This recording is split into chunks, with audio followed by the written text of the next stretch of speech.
Hello there. The orders are going out. No one will own their own personal transport, and you will comply.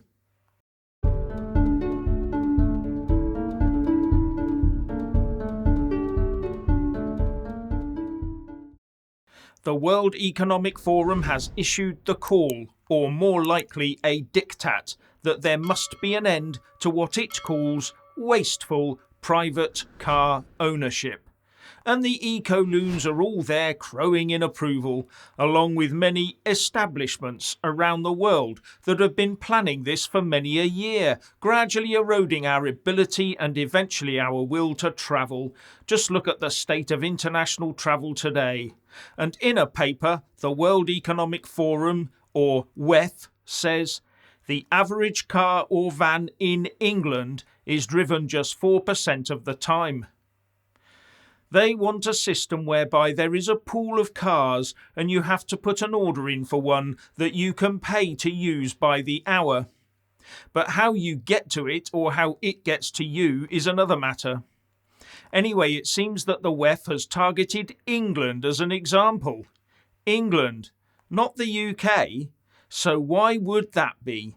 Is England where all this nonsense starts? Are we being targeted because places like China and Russia will just ignore it?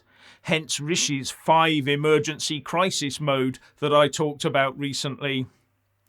Now, I own a toaster and it might sit there unused for many days. I use it less than I use my car. Does that mean I'll have to rent a toaster every time I want a toasted muffin? How about the microwave, or my shower, or the loo?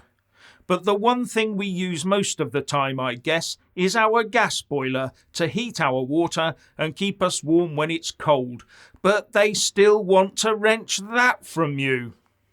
You get the idea when you compare how little or much time you spend using various of your belongings. But the WEF demands to go further. Owning your own home will also eventually be classed as a crime against the planet. So what does that mean? Renting out a room by the hour when you want one and paying to share bathroom facilities with other proles?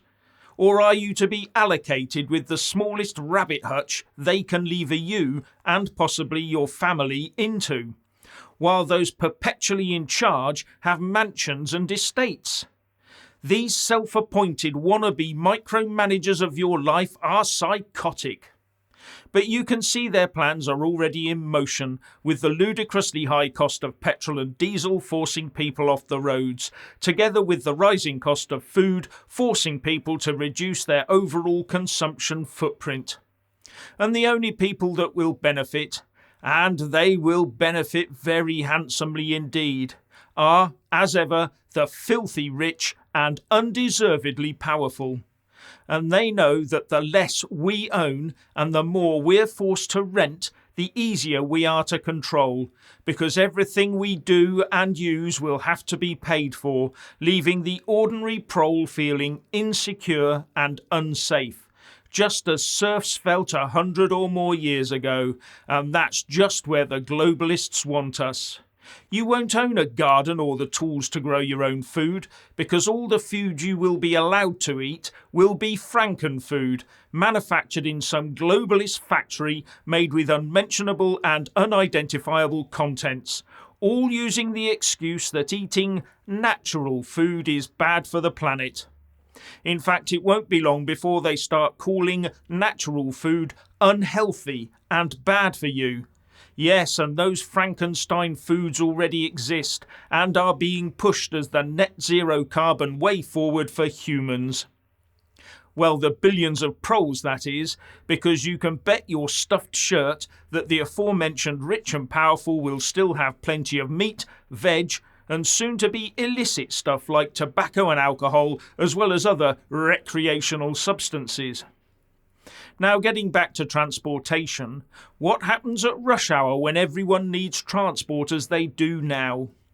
I suppose they expect everyone to walk and cycle miles in the cold and rain, or crammed inside public transport that will never drop you at your door.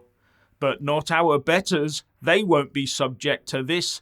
No, they will still be chauffeured and piloted about the place from plush venue to plush venue, telling us how we must do less and expect ever less. Think 1984.